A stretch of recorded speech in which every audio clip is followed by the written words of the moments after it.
該款新型流速儀由數據探頭和數據顯示模塊組成，探測杆最長可伸長至1.5米，長按電源鍵即可開機。插接到 iPhone 或 iPad 後，可立刻獲取檢測數據。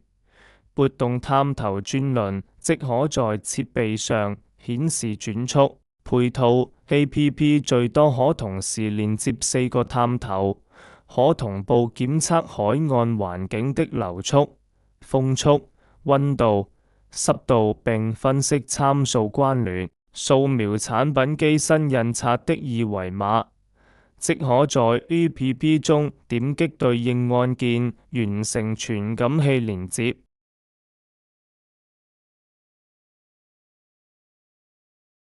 APP 支持手動調整坐標軸，可將流速對應設置到 Y 軸，時間設置為 X 軸。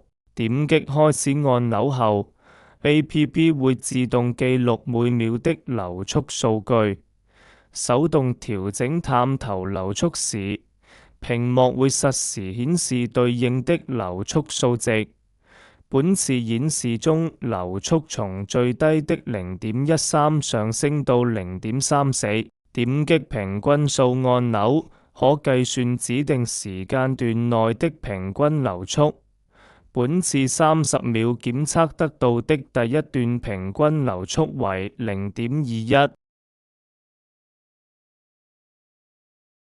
APP 支持自定義調整數據記錄的時間間隔。最靈敏可設置為每0.1秒記錄一次數據，最長可設置為每60秒記錄一次數據。記錄完成的數據可以保存在移動設備中，返回實驗室後可再展開後續分析研究。流速儀的數據顯示模塊和數據探頭兩個部分都不防水，使用時需要盡量遠離水源。關機需要長按電源鍵3秒左右，設備會自動關閉。產品充電可以直接使用普通的 Android 充電頭，不需要完成戶外檢測任務後，需要對流速儀探頭進行清潔保養。如果檢測過程中探頭接觸到海水，需要用蒸餾水將探頭清洗乾淨，去除殘留鹽分之後再進行保存。